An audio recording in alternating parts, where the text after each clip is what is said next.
Today we are going to build another PC, except this time this is not going to be for sale.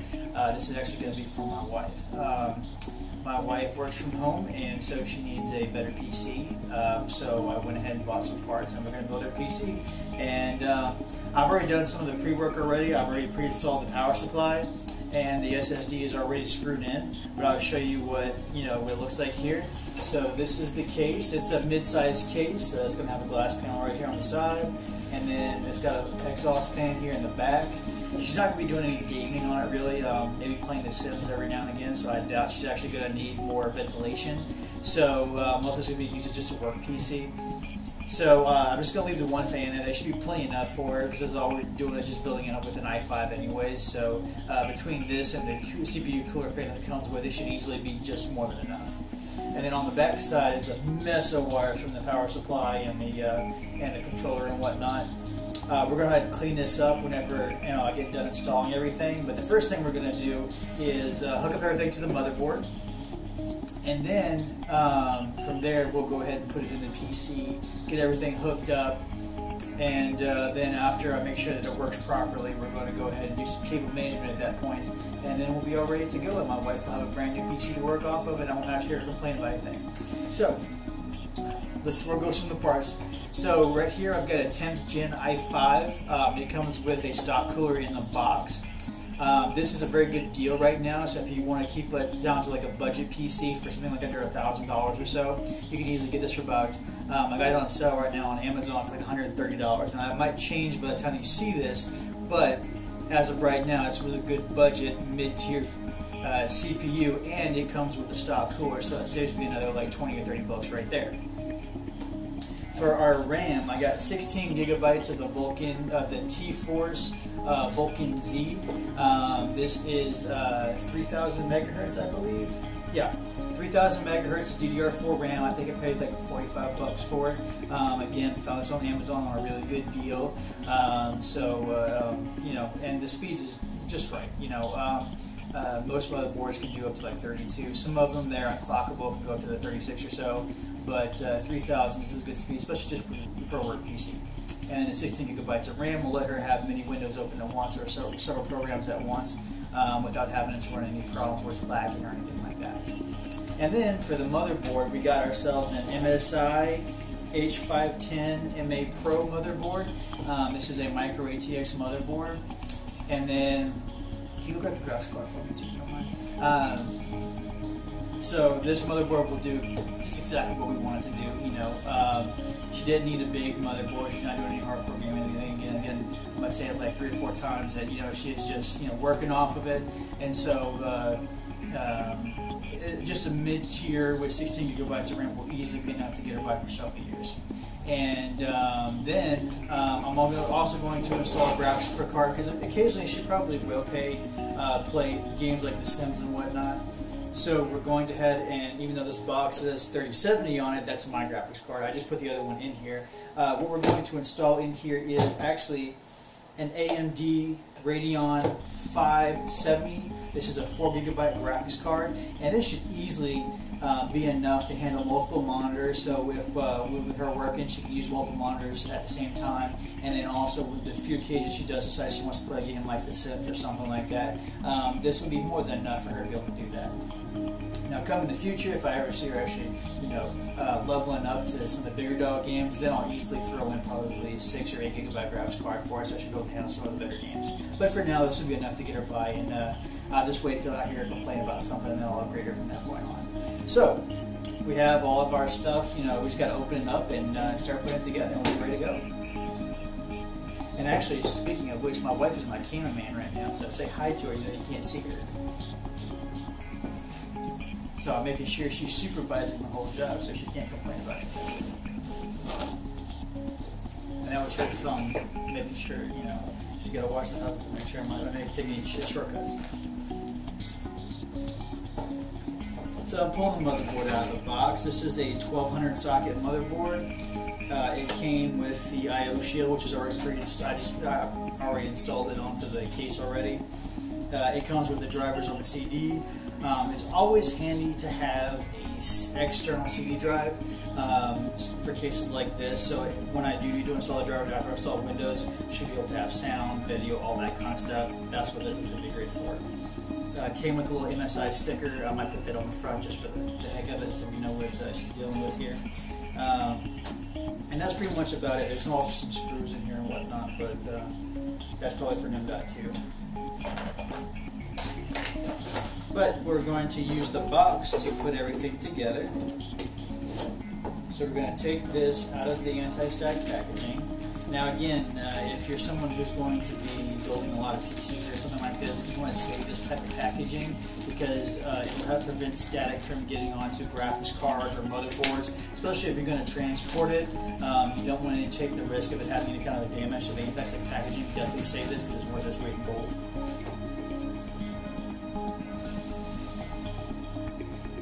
Alright, so the first thing we're going to do is detach the little thingy here for the CPU. And then also I'm going to inspect it to make sure there's no bent pins, but since this is a brand new board, there should never be bent pins on a brand new board. Occasionally you might come across some used boards, and you can use used boards, but make sure you inspect them thoroughly that there's no bent pins, because if there is, there's a huge chance that it might not be able to work. Now if it's just one or two pins or a couple pins, you might be able to bend them back, get lucky enough to where it'll work, but if it's more than that, more than likely you're going to have an issue where the board's not going to work at all. I've already had this issue once already.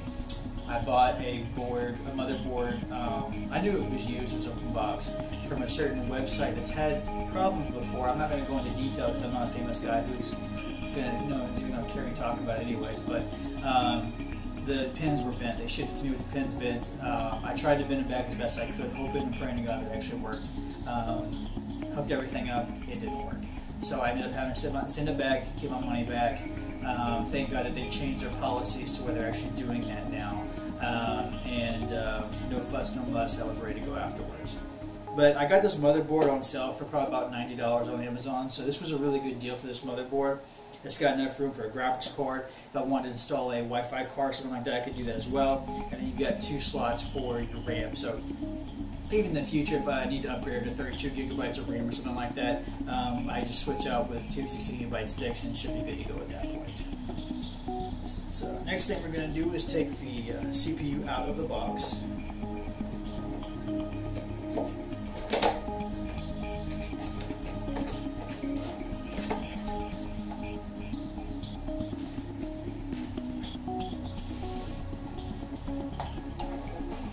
So here's our CPU. Again, this is the i5-10. It's a 10th gen i5, and it's the i5-10400F. It's a great 6-core, 12-thread processor, and it's good for a little bit of everything. It's great for gaming, so if you want to build a mid-tier gaming PC, or you want to build a nice solid work PC, this is a really good budget CPU to go with, and it'll be something that you'll easily be able to use for several years without any problems. This will easily be good, probably like 4, 5, 6 years without any issues. And then we also got our stock cooler here. We also have our stock cooler here. I'm going to try to keep my language going well. And this isn't like a, she's not going to be overclocking with the CPU or anything like that, so there's no need for going with the higher tier coolers or going liquid cooled. If you're thinking about doing something like that with a build like this, it's not really necessary. Now, if you plan on going hardcore video gaming or overclocking, then you might want to consider going to a Thermaltake fan or something like that, one of the nicer ones. But more than likely, you'll never really need a liquid cooler because this CPU is not meant for overclocking anyways. So I think it maxes out at like 3-point-something gigahertz. I just threw that number off the top of my head, so don't beat me up if I'm wrong. But yeah, the base clock speed is like 2.6. If I go up to like 3.5 at the top, and that's pretty much about it. So it's okay for gaming, and it's great for that stuff like that. But unless you're doing like really hardcore stuff with it, I don't think you'll need anything more than just a stock cooler. Okay, and then we're going to pull our RAM out of the box too. We're actually going to open the box and have the RAM ready to go. Yeah, the RAM's going to be some of the prettiest parts actually coming in this PC. And these are 2 8GB sticks. Again, it's 3000 megahertz, which is just enough for her to be able to work on, and it's even good for gaming too. Now the DDR5 stuff just came out, and I built another PC already. Still have to finish editing the videos for it, but that was 5,000 megahertz. So mine is a big upgrade, but I actually do a lot of gaming with it. I play with the boys a lot, so me having faster RAM and more RAM is actually more, better for us. It's actually very useful because I actually use a lot of it. But again, my wife, both we just work, maybe just a little bit of gaming, that type of stuff. So she's not going to anything more than 16 gigabytes of RAM. So we're going to go ahead and open the CPU packet here. Now again, there's a little arrow that you want to look for, and I got my handy dandy flashlight right here. So you just want to find the spot where there's a little arrow, or one of the corners will just have like a little notch of some kind, just symboling that this corner is a special corner. It's going to be different than all the rest of them. And then on the corner, or one of the corners of the CPU, there's a tiny little bitty triangle, or a little tiny arrow. And you just want to line that up with the unique one that you see on the motherboard. And when you do, you just kind of drop it into place. Try not to move it around too much because you don't want to bend any pins. But yeah, you kind of just set it in there, let it fall into place. And once it's properly seated, you can push this back down, close the pin back down, and this black little piece is going to kind of pop right off. Well, it slid off, it didn't like pop, but yeah. And save these covers too, because say a motherboard's damaged, or you're selling one, or you're returning one, you can put this back on there so that way none of the pins get bent, and you don't, risk the chance of them not giving you a refund, or someone not selling, or getting damaged in some sort of way. And then I'm going to ask my wife to go grab me a plastic bag, because I forgot to grab one, because when I'm applying my thermal paste, I want to do the dab method just to make sure that every corner of the CPU actually gets covered with thermal paste, so that way there's never any issues with it overheating. In case she's actually working on it for a long period of time, it tends to get hot out here in Arizona in the summertime, so I want to make sure that there's plenty of thermal paste on the CPU and it has full coverage. And what I'm going to go ahead and do, this is my little thingy thermal paste right here. I'm going to go ahead and put a dab of it right here.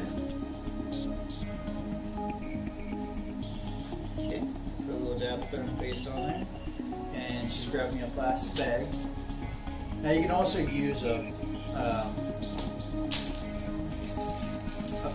rubber glove, but I don't have rubber gloves with me right now. I can forget to buy them, so I use a little plastic bag and go, do it this way. Hi, how you doing? And then we'll go ahead and just do the dab method right here to make sure that the CPU gets full coverage, and every as much of it as you can will be covered with the thermal paste. So that way you should never have any issues with it overheating or anything like that. Okay, then when that's done, you just turn the bag inside out, bada bing, bada boom, you're good to go. Now, pretty much most coolers that you get is going to have pre-applied thermal paste, but again, I put a little bit extra on there because you'd never be too sorry, to add enough. This off just a little bit here to make it look pretty. Okay. And yeah, you can never, have too much thermal paste. Well, you actually can, but I always apply just a little bit extra just to make sure that the CPU gets good coverage with it. And these Intel stock coolers, they don't screw down really per se. They kind of clip into place, and you just kind of twist it in order to secure it to the motherboard. Now, if it was like an AMD one, those stock coolers you actually have to screw in, and a lot of times there's a back plate. Or if you get an aftermarket cooler, it's the same thing. A lot of times there'll be a back plate you're going to put underneath it, and then you screw it down. But since this is just a regular stock, AMD cooler, just got these little plastic clips. You put it on there, clip, clip, clip, clip. You might have to twist it if it doesn't, secure properly. But then after that, you'll be ready to go. So, and then you also want to line it up to where this is actually going to plug into the CPU header fan, which is usually on top of your motherboard. So I'm going to line it up just like so. So that way I can plug in my CPU fan right here. Because if you don't plug in your CPU fan to the CPU header, fan header, you're going to get an error code when you try to install Windows in the BIOS. So they let you know error, fan not detected, or fan issue, or something along those lines, and it'll be annoying. So if you do this right, you won't have that problem. And then we're going to go ahead and line this up with the holes, clip it on the corners. You're going to clip it just like you're putting on a tire. You do corner to corner. Yeah. Trying to get it hooked in the place here.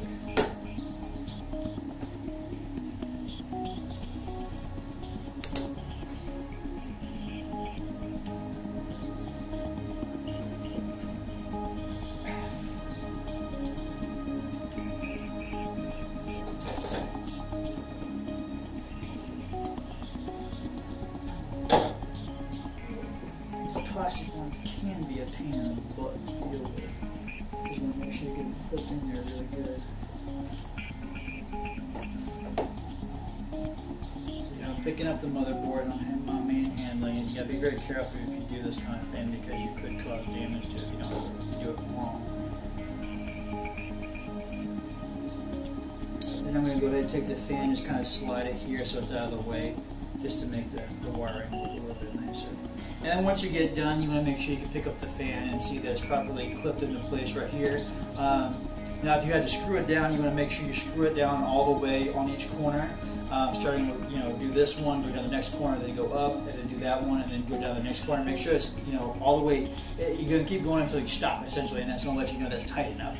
You don't want to over tighten it because then you can have some issues, because it applies pressure to the CPU, and so if you have too much pressure on one side, you can actually damage the CPU or the motherboard with it. So, but yeah, I like these because they clip in so easily. You don't have to sit there and screw and screw and screw until everything's tightened out. And then once you get done, just make sure you can pick it up. You can kind of shake it around a little bit, and that way you know that's actually secure on there. And then we're going to go ahead and install the RAM. Now on the RAM, you're going to see these little teeth right here.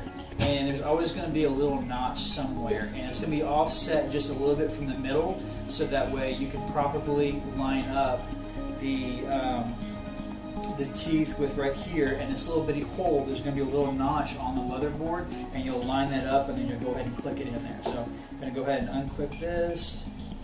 I'm going to line up the teeth right here, and you're going to have to kind of push it down with some force. And once everything's lined up properly, yeah, that's lined up good. Just go ahead and push it till you hear it click. It's going to click on both sides. That's how you know your RAM is secure.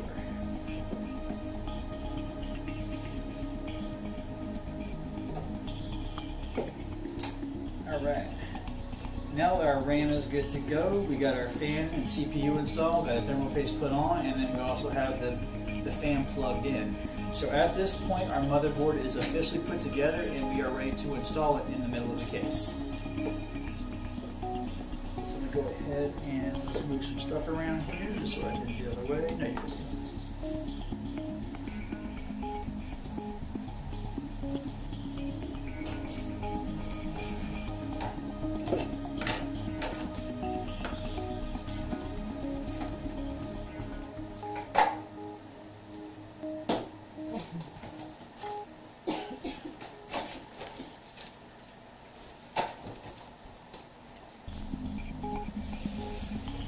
Oh boy, here is the fun part.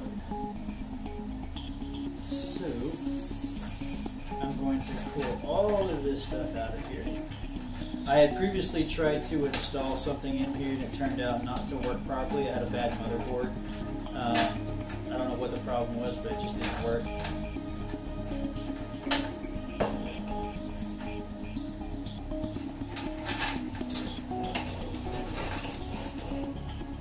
Kills.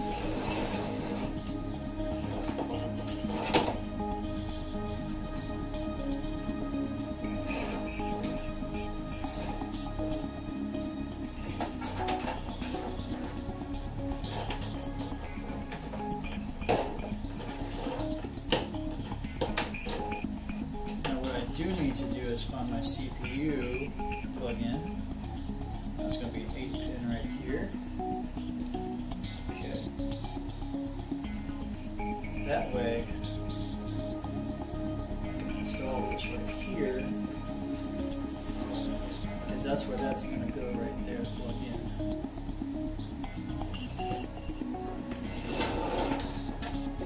Alright, so now,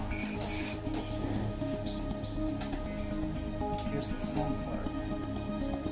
We get to plug in our motherboard. Hopefully we can get it done properly.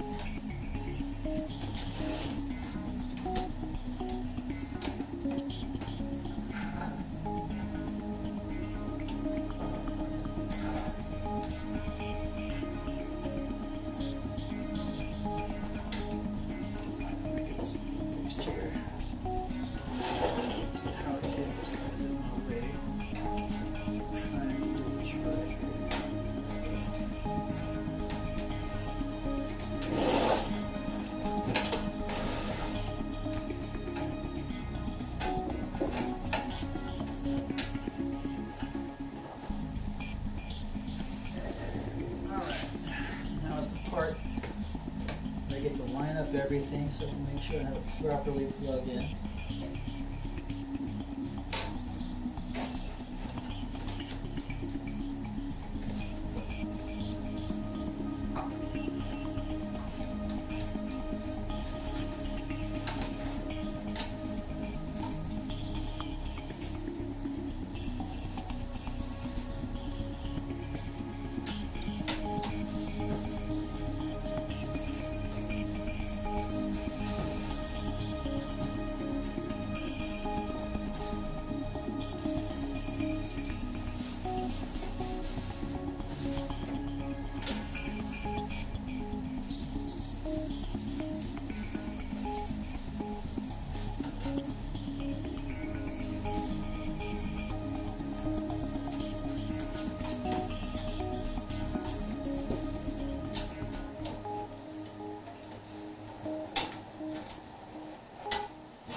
So I need to install 2 more little doohickeys here.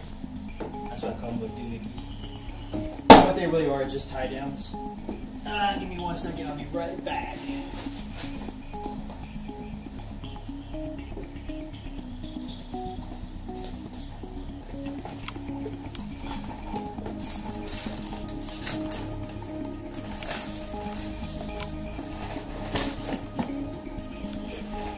There we go, we'll have to go ahead and get my handy dandy screw kit here. So I can install some more of these doohickeys. Then I also need to get some zip ties ready because I'm going to have to zip tie a bunch of stuff when I get finished.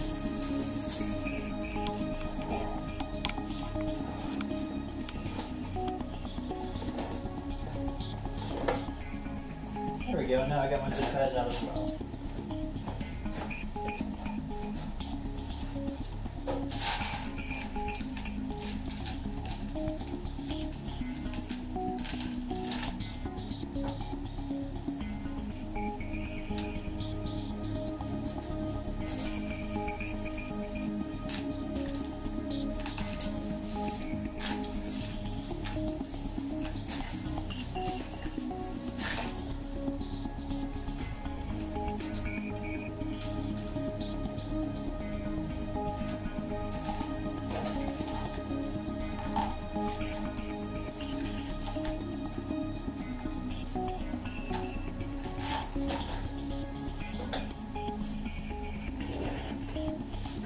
Now what I'm going to do is screw in a screw so I can tighten down a little tie downs that I just put in there.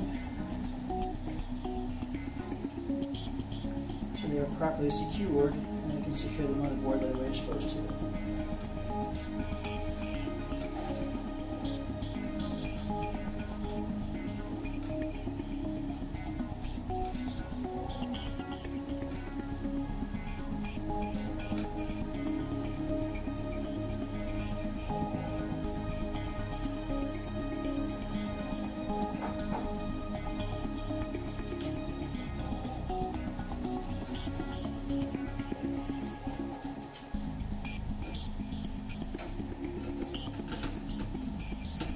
The fun part about building a PC is just screwing down a bunch of stuff. This is actually the easy part. The hard part is actually just the cable management for the most part. Trying to make everything look decent. That's why I get a whole bunch of zip ties and I just go to town. I zip tie as much as I can together. Alright, now that that's secure, we'll go ahead and back it down. Ooh, you little dog.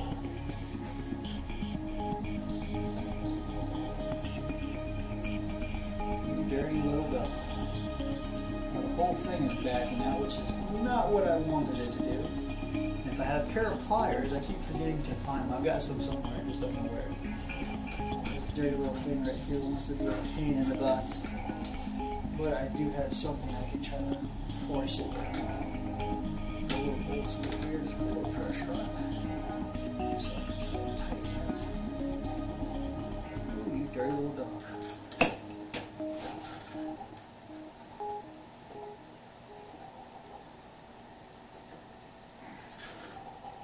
Well, that's not working.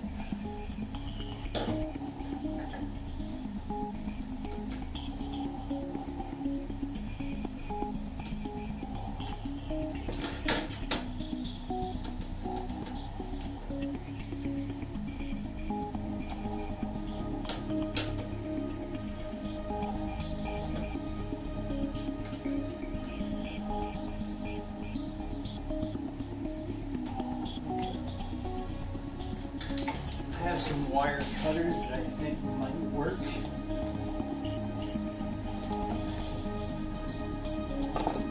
Just need to hold it down in place so that way I can pull off the screw. Get this screwed on tight.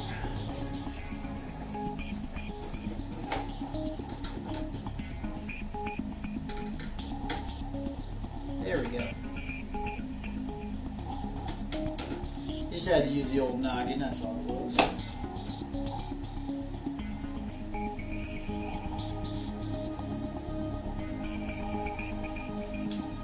Okay. Now we got our first screw ready to go.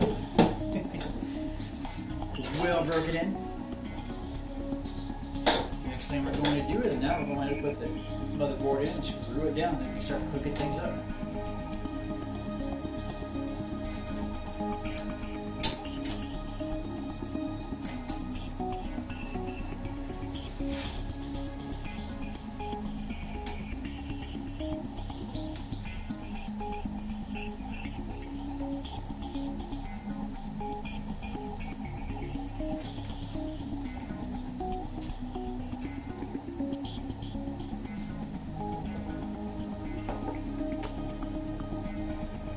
Alright, so this top corner screw is going to be my first one.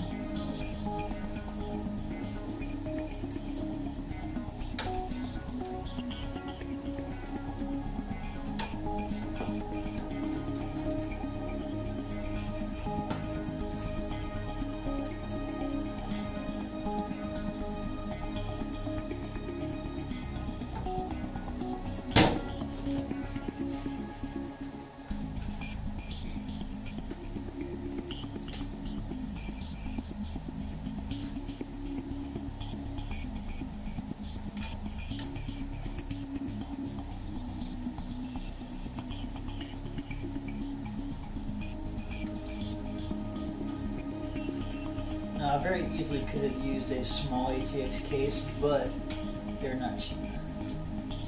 These mid ATX cases I found are like some of the cheaper ones that are still decent quality.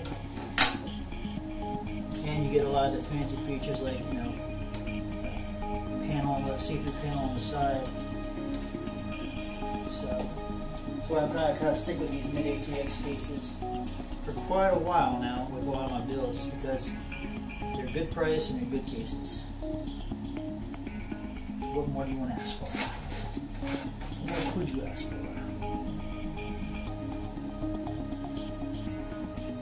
And there's even an M.2 slot on here, so in the future if I wanted to upgrade to like a PCIe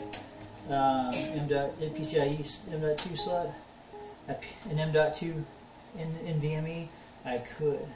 Now I think that this is still Gen 3, I don't think this supports Gen 4. Look in the box, it's right here.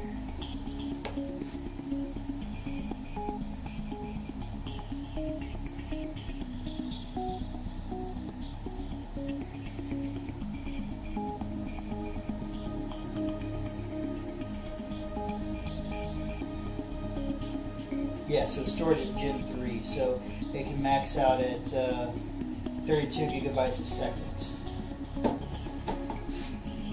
Which still is not bad at all. But we'll go with an SSD, and the SSD is really not that much slower, just a little bit slower than the M.2s. And they're still much cheaper. You can get a 256 gigabyte for like, you know, $30 or $20-some. If you need more storage, you can always, you know, upgrade later on, or you can get a backup hard drive.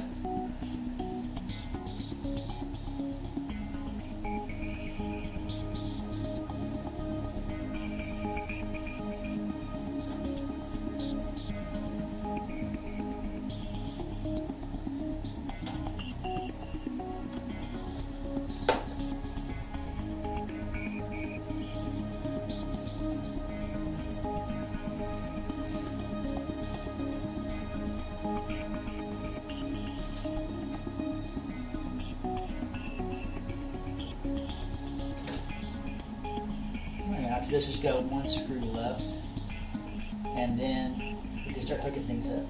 And then afterwards, we'll hook up the the M.2, the hard drive, which I already have in there. Again, it's a 256 gigabyte SSD, which should be more than enough for her, at least for now. And if she ever needs more in the future, then I'll just upgrade her.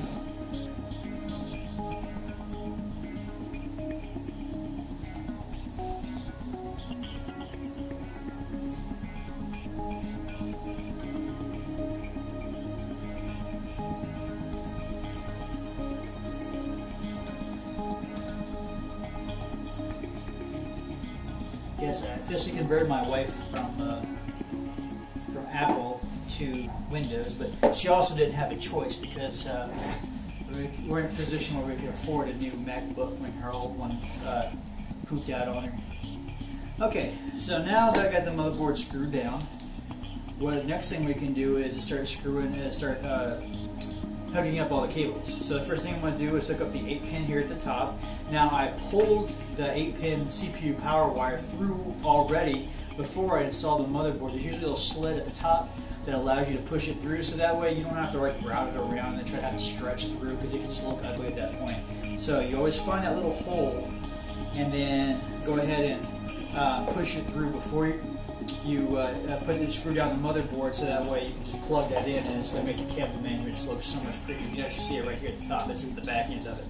It's sticking out. And all I need to do is just pull it through just a little bit more. So I just get a little bit more slack on it. And that way I can just go ahead and plug her in.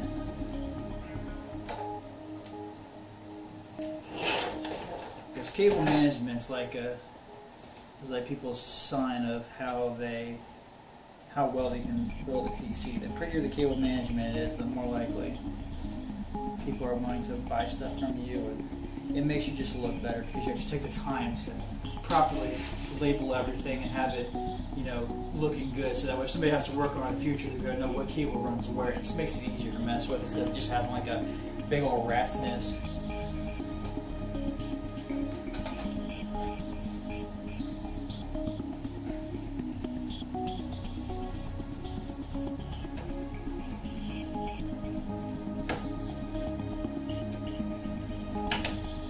Now that that's plugged in,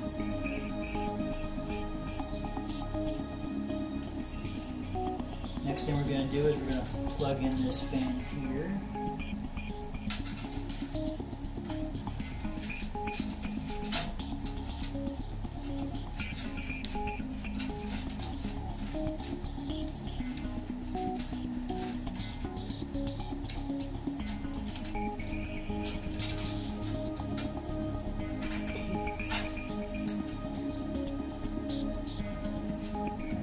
Exhaust fan's plugged in.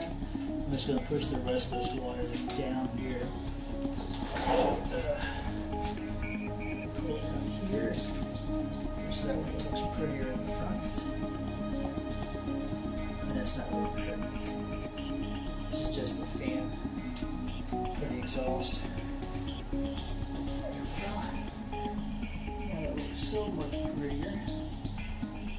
Okay, so there's a method to the madness whenever you are, let me go ahead and move some of this stuff out of the way here. So there's always a method to the madness whenever you're hooking up all your cables. I usually tend to run all the power cables first, and then your controller cables at the bottom, and then all of your SATA cables or whatever else you can plug in at that point. Because it makes things a little bit easier. So do your power cables first, then your controls, and then you can plug in your USB and all that stuff. And then at that point, it should be easy enough where you can kind of grab a clump of everything running into the same area. And also, when you're pulling your cables through, don't just throw them through any hole. Try to find the closest hole to them, so that way at least you have some sort of system going on. And a lot of the cables will be running to the similar areas. You can just grab a chunk of them and just zip tie it, and it will come out looking very pretty at that point. So you really want to take your time whenever you're wiring it up. Usually it takes me about a good 20 to 30 minutes usually to wire them up. Because again, I'm trying to make it look as pretty as possible.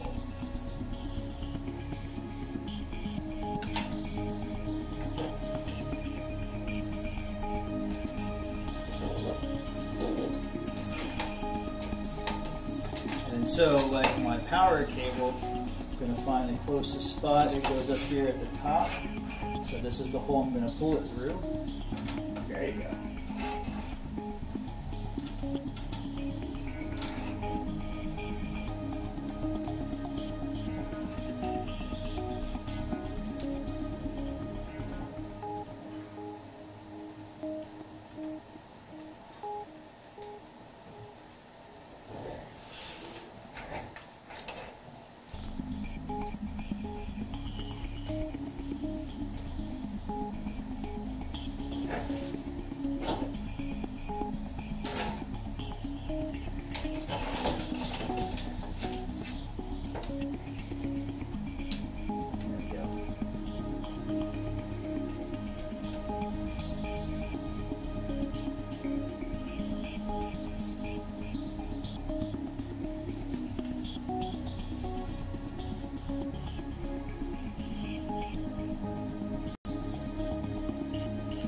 And then next we're going to do is plug in our all of our power, our switch cables is what I kind of call them. I don't know the exact term, but this is the cables that run from the power switch and the reset switch on the thing, and you plug it directly into the motherboard. Usually you've got 3 or 4 of them. You'll have the power switch, the reset switch, the power LED,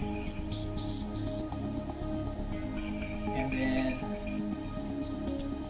the hard drive, the HDD LED, or hard drive lights. The reset switch, and the hard drive LED. Those we're going to plug in next. And usually the controls are going to be towards when you plug that in, it's going to be towards the bottom of the motherboard to the right corner, usually in that general area. Like you say, like GTM1 or something along those lines, and then right next to it, usually on the side, below it, or above it, there's going to be a little bitty tiny diagram, and on the diagram it's going to show you what order to plug it in. Now usually they plug it in the same order no matter which motherboard you use, at least the newer ones. So like the power switch is always going to be on the top row, and it's going to be the second 2 pins right next to the empty, where the empty pin is. There's like a little slot where there's a missing pin, and it's usually right where you plug in for your power. And then you've got your reset switch is usually underneath that, and then you've got your power switch lights, and then your HDD light, which usually is on the very first one you want to plug in. So I'm going to go ahead and pull those cables here. And since all of those are going to plug in through right here, I'm going to pull it in through, find all this stuff first. Get this out of the way. Pull this through here, on the back side. And then these are going to plug in here. We're going to go ahead and pull those right through here.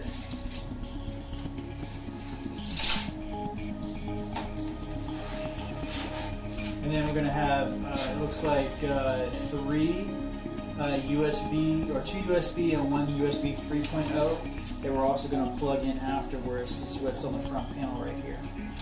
And so we plug everything in. So this is the power LED, which is going to be the 2 top ones. And you want to make sure you get the positive and the negative on the right side, so you don't want to put those on the wrong side. Usually it's positive first, and then the negative one is going to be next. And those are going to be just like your 2 individual pins. They're like by themselves, but they're right next to each other.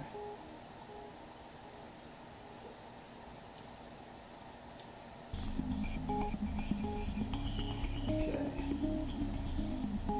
So we got power LED, and then you need to find the one with the hard drive, which is usually next. Hard drive LEDs, and that goes right underneath it.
switch.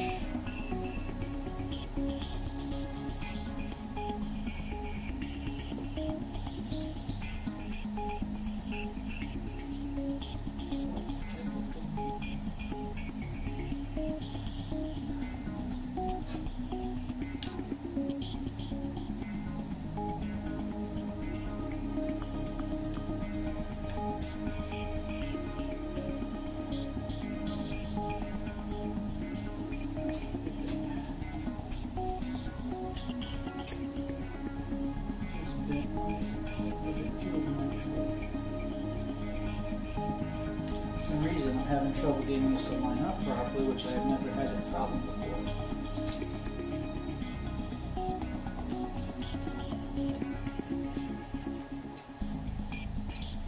And I'm going to bend them back into place.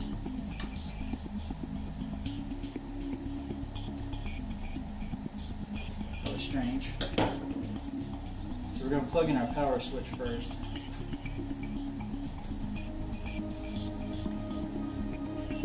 Once that one's plugged in, we'll plug in our 2 power LEDs.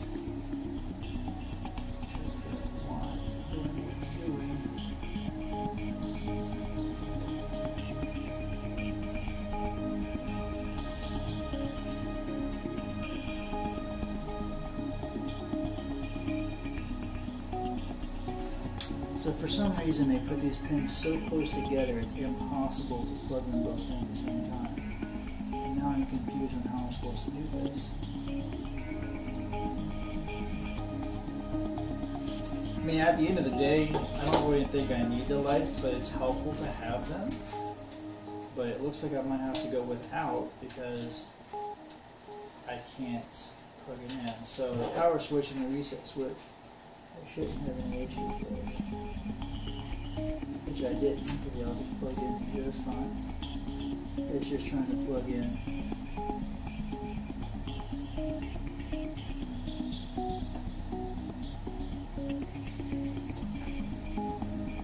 And they are just so close together that I cannot plug in the other two, which I've never had this problem before. So I'm so freaking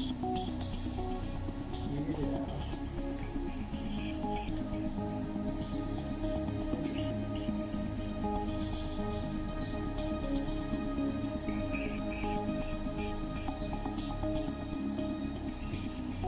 But they should have spread them out a little bit more, and they didn't. Because again, I've never had this problem plugging them in before. But it looks like our lights are not going to be able to plug in at all, so we just got the switches plugged in. So all the rest of it's just going to have to be just kind of tied down. But we got the switches plugged in, so that's really all that matters, to be honest with you. The lights aren't that big of a deal. Okay, so next we're going to find where our USB 3.0 goes, and it pulls in right here, and I'm going to plug it in.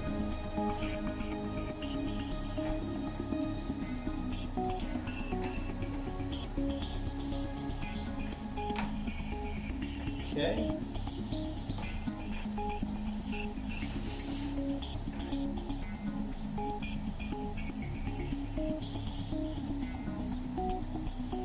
Okay, now that that's plugged in, next we are going to plug in our 2 USBs, which are these two right here, and those we're going to run through the bottom right here.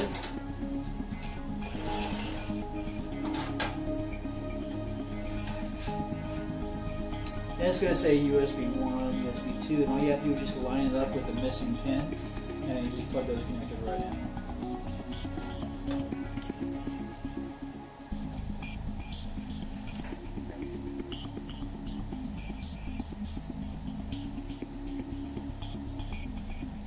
This is for HD audio, actually.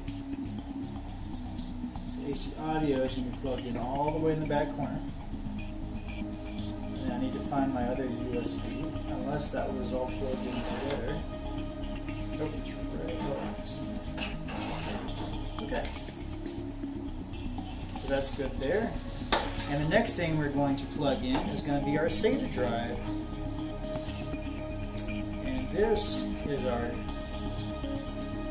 240 gigabyte SSD with speeds up to 530 megabytes per perspective, and write speeds of 440 megabytes per second. And that's going to go into one of our SATAs. Let's see if we can find SATA 1 here, so that way that can be our primary. Plug that bad boy in. Okay. Now we've got everything ran. All we have left to do is just pull through the power for the PCIe, which is going to go to the power for the graphics card. Now, the 570 only uses an 8-pin, so all I'm going to need is just this one 8-pin, and so the other one I'm going to kind of zip tie it underneath it, so that way it just makes it look great. And we're going to pull that through right down through here. And then everything else that we have is just going to kind of get shoved underneath, and then everything will be cleaned up at this point. So we can start making it look pretty.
I should have just pulled the whole thing through. I'm going to have to disconnect the motherboard. Scrooge McDuck, man. Scrooge McDuck. I didn't think about this other... See, sometimes you make boo-boos. You don't pay attention to what you're doing sometimes. And I have to disconnect this part of the motherboard, the top corner, so that way I can finish pulling the rest of this pin through, so that way I'll be able to put the top on this without having any problems with it not properly connected. So guys, this is a good lesson of when you don't plan things out properly, you can make boo-boos very easily. I thought I'd be able to pull this through, but I didn't think about it that way. Just going to go ahead and unscrew the motherboard from the top, so that way I can finish pulling this through. But it's okay, boo-boo happens. Boo-boos happen.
Okay, now that that's screwed back in, gotta throw some zip ties on these extra cables here so I can just make it look pretty and get it out of the way.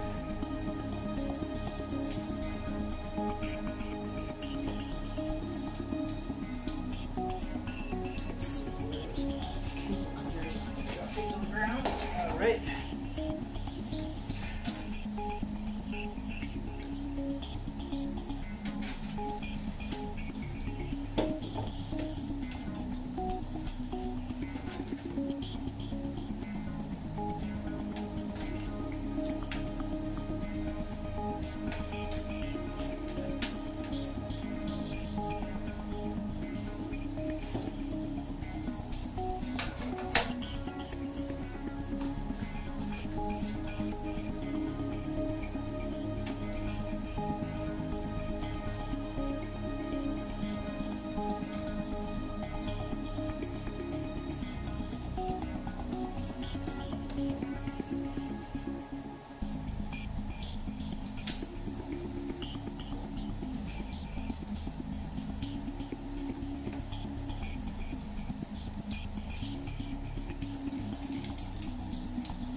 Now, one thing I want to talk about was the power supply that I used. I'm just using a 500 watt power supply.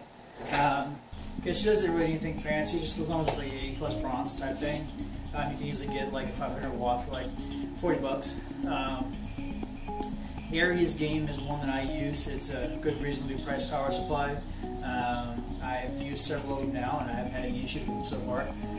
So that might change in the future. If it does, then I'll switch to something that's a little bit better, like maybe EVGA or something like that. But as for now, it's the one that I like to use, and it works just fine. And it'll handle beautifully that 4 gigabyte graphics card that I'm throwing in there. In fact, you can throw anything up to probably like a 3060 or 6600 XT, and still be able to use a 500 watt power supply. Anything higher than that, I would also go up to maybe like a 650 or a 750. But at the most, I would probably never use anything over 1,000 watts, because that's plenty for like a 3080 or 3090 Ti. But yeah, so that's what I use. So altogether, this is going to be a pretty cheap build. Like, I want to say let me do the math real quick.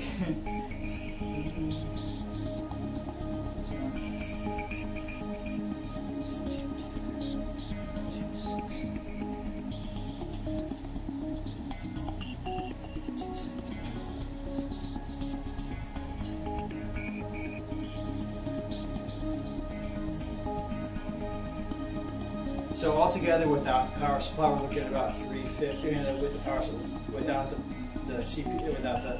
Give me a second here, guys. The graphics card. So all the supplies without the graphics card is 350. Now I did pay 150 for this 570 graphics card, so that'll bring the whole build up to $500.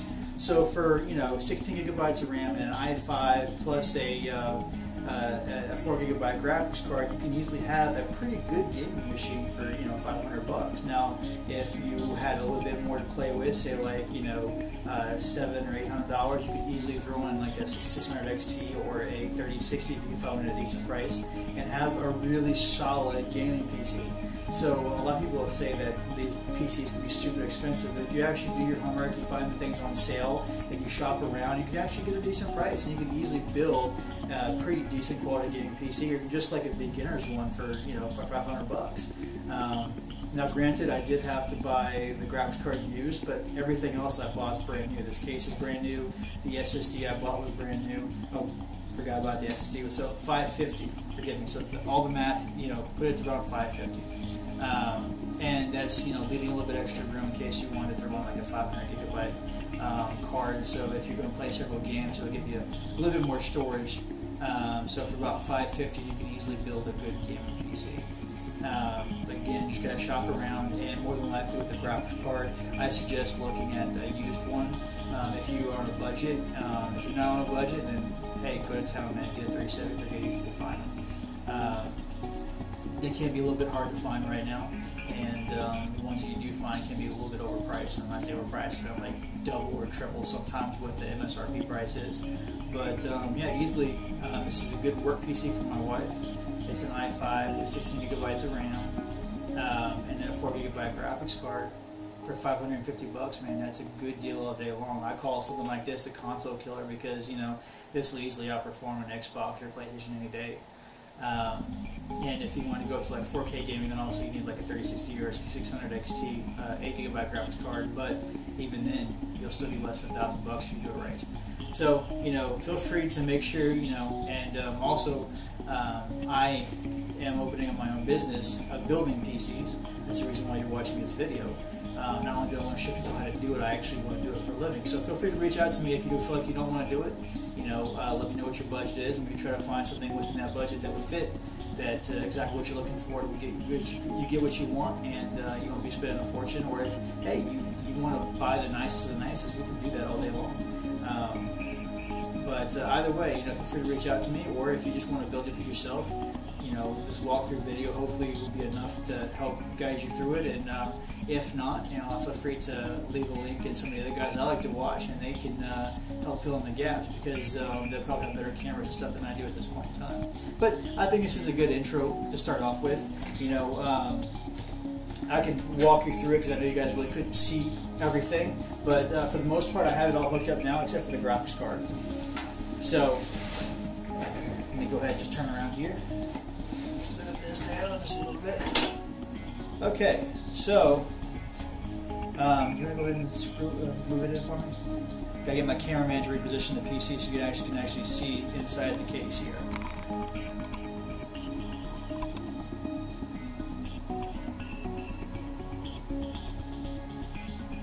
Okay, that should be good enough for now. So again, you've got your two different hookups for your power supply that goes directly on the motherboard. You've got the 24 pin which hooks up right here, and then you've got the 8 pin which hooks up right here at the top. Now again, I told you there's a little hole in the back, so you want to try to pull that through before you screw down the motherboard, and make sure that you have enough room to put the back panel on. So you might have to pull it all the way through because there's usually 2 8 pins that comes with it. I ended up having to pull it all the way through, so that's why I had to unscrew the motherboard and pull it all the way through. And then the rest of the bits I just kind of like zip tied it up here at the top, so just so it'll be out of the way. It's not as pretty as it could be. Like if you used a modular power supply, obviously you can make it look so much prettier, but I didn't because I was trying to make it a budget build. But I just zip tied it up there, and then there's the other power supply right here, which is just right above in the corner right here, and that's a little hard to see. And then up here, right next to, right above the RAM, I had the 2 fans plugged in. The exhaust fan is plugged into the exhaust header, and then the white one for the CPU cooler is plugged into the CPU header. That's what you want to look for, whenever you plug it in. You're going to see, it'll say CPU fan header, and that's the one that you plug it in for the CPU cooler, because otherwise you'll get an error code when you're trying to install Windows.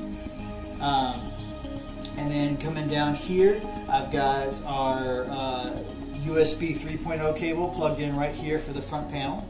And then underneath all of this, I've got, this is the SATA cable. This is going directly to the SSD that I have screwed in on the back. And it's a 256 gigabyte, like I said. And then right here, these are the 2 control panels that I saw. Now, obviously, I wasn't able to hook up all of them, so the lights, it's nice to have, but it's not really necessary, because obviously if the fans aren't spinning, then obviously the computer's not working. So I just plugged in the power switch and the reset switch, and then over here, this is the USB for the 2 USBs that are on the front panel, And then over here, this is the very last one I've got plugged in. This is the HD audio, and this is for the headphone jack on the front. So if you want to plug in headphones and a microphone and stuff, you'd be able to plug it in and go to the motherboard like that. And then on the back here, we also have the I/O shield plugged in right here. And you guys can see how pretty that is. Everything's all lined up. And then let me show you my attempt here at my cable management. Again, I did not use a modular power supply, so this is not as pretty as it could be. But I got all the cables zip tied to where they're out of the way, and it'll be easy to put the back panel on. So as you see, I got all the cables zip tied here. It's enough for me to put my back panel on, and then all I have left to do after that is just install the graphics card, turn it on, make sure it works properly, and then install Windows. And then after I install Windows, I'll install the drivers, and then I'll be ready to go.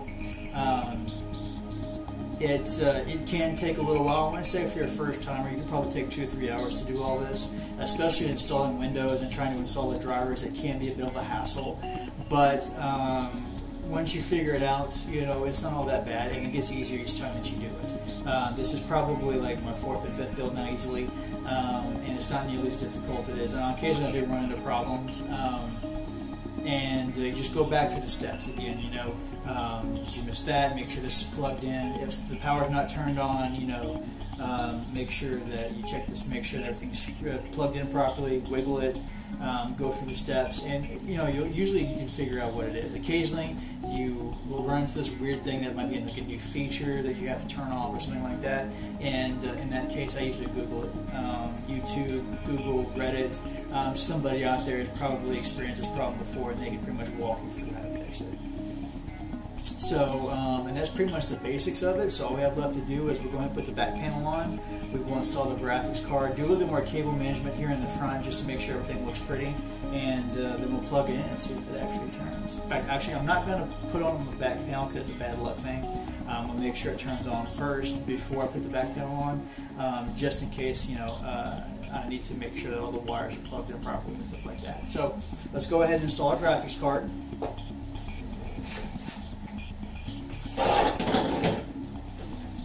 And so this long, you can kind of see it right here, but this long skinny piece, this is where the graphics card gets plugged into. And there's like a little lever right here. You just kind of push that down to make sure that it's open. And then I'm going to go ahead and install the graphics card.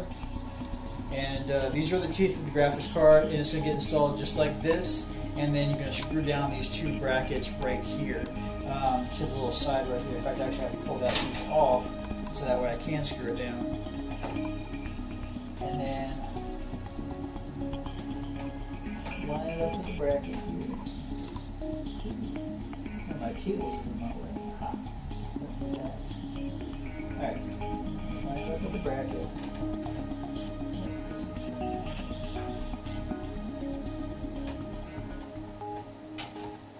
There we go. Once you get lined up, you're going to push it, you're going to hear it click, and then that's when you know it's going to be properly installed. And then you have to screw down the bracket here so that way it stays, keeps everything in place. And then all afterwards I have to do is just you plug in the PCIe cable right here, and obviously I need to zip tie this right here so that way it makes it look pretty and I don't have any wires just hanging around where they can get caught up in a fan or a moving part. So I'm going to go ahead and zip tie that before I plug it in.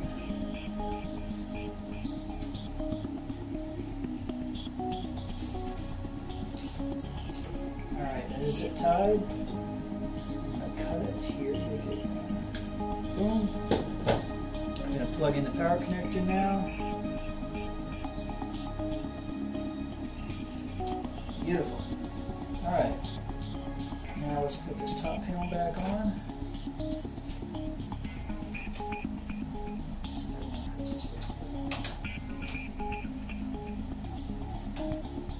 Okay, so I got to screw it down first.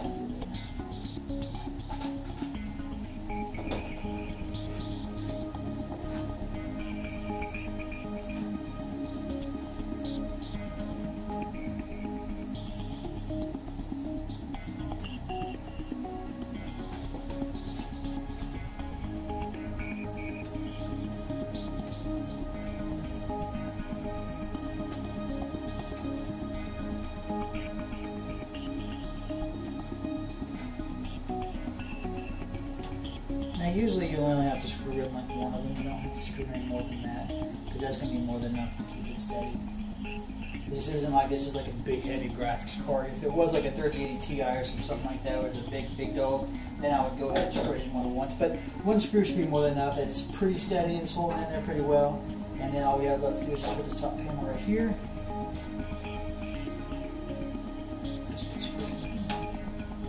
Boom.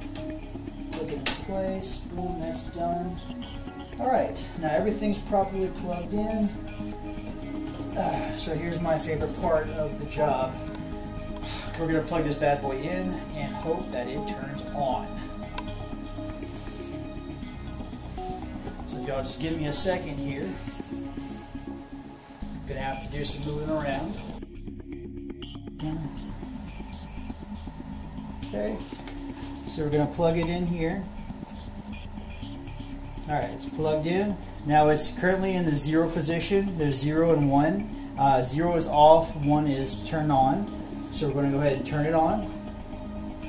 So now that there's actual power running to the unit, I'm going to go ahead and spin it here. Go ahead and move the camera so you can see on the inside of it.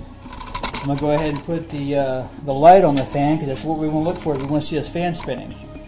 So if we can see that fan spin, we know that we plugged in everything properly and it works. And, alright guys, this is where you do the sign of Jesus Christ. You press the power button, and nothing is happening. So that's not a good sign. It's got power going to it. I hit the power switch and I'm not getting anything. Which tells me that there's some damage somewhere, or I might have a bad power supply or something. Okay. Go ahead. Good? Okay. Alright guys, so we had a little bit of a trouble here. Go ahead and adjust that, please. But, so apparently I had the wires plugged in the wrong spot. That's probably why it doesn't work. Now you see that's the first time I've ever seen it where all the power wires, I'm going to have to come back and clean it up, are actually plugged in way down here. Usually it's always right here in the corner. And so I had it plugged in the wrong spot. I was wondering why I wasn't getting the powers. That's why. I had it just plugged in the wrong spot. So let's go ahead and we shall do some cable management here with some zippy ties. Where's my zippy ties? Here's my zippy ties.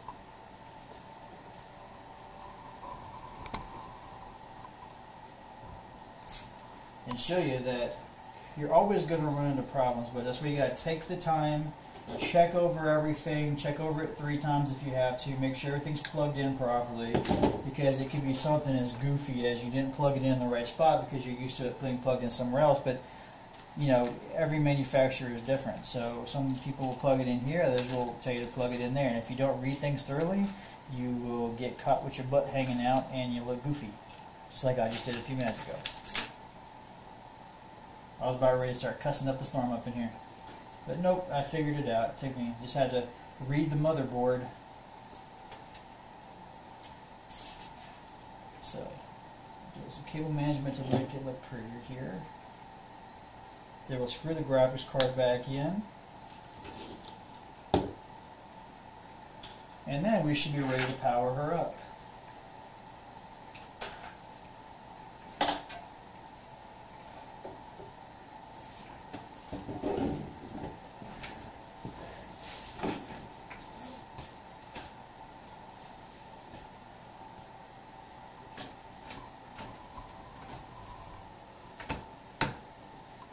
Okay, graphics card's installed. Go ahead and plug in the power for it.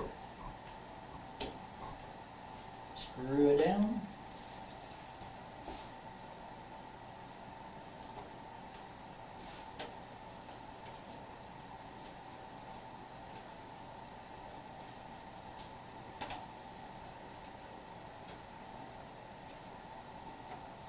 Alright, graphics card is secure.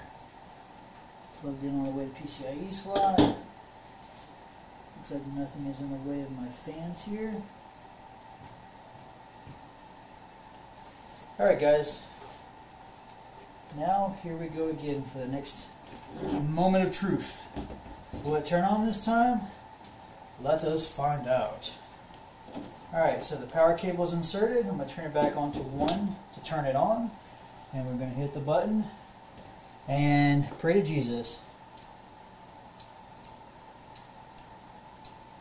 And it's still not working. Go ahead and cut it off. Okay guys, alright, so I finally figured it out. I had the power cables plugged into the wrong spot, but as you can see, I've got both the fans moving now. Ooh, just that there. Everything's working now, so all I have left to do is just install Windows, then install the drivers, and this bad boy will be ready to go. So I want to thank you for your time and your patience. And this was our computer build, and it only took like 20 hours. But that's the problem. When you run into an error, you just have to keep trying, keep looking over things until you finally get it right. Because a lot of times it's just you plugged something in the wrong spot, or something wasn't plugged in at all, or it's simple stuff like that. Most of the time that's usually what the issue is. And if you just go back over and over again and read the directions sometimes, then you'll figure out, oh, I just plugged this in the wrong way, or I plugged this in the wrong spot, or I didn't even plug this in at all. I need to plug it in and make sure it works. Then you'll be good to go. So, but yeah, this is my wife's build. Altogether, the cost is about $550. So you could easily build yourself a great gaming or work computer for about $500, $600. Now, obviously, this graphics card won't be good for high-end gaming, like if you want to play Elden Ring or the new Halo that just came out.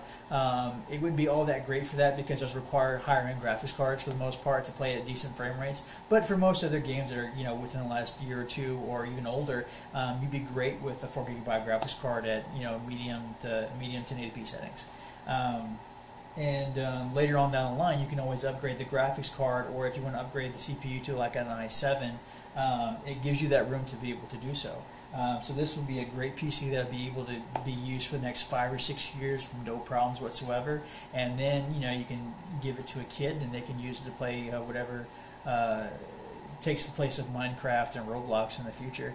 Yeah, thank you guys for watching, and my wife is going to edit this, make it look pretty, add some sound to it and everything, and then let me go ahead and do a quick turnaround of the computer so you guys can see just exactly how nice this is. Now obviously it doesn't have a lot of RGB, but I don't think my wife really cares about the RGB all that much, so I'm just going to put the lights up here and let you guys actually see the see it all. And so there's the computer. There's the front. Ooh. There's the back. And let me go, actually, I'll go ahead and spin it for you guys so you guys can see the whole front and back thing. But yeah, so here's the front of the computer. Ooh, pretty light. Here's the side. I just got to put the side panel on. But yeah, this is kind of what you want it to look like. You want it to look decent with the cable management. You want it to be all nice and clean. That's it, guys. So thank you for watching. Have a great night. Bye.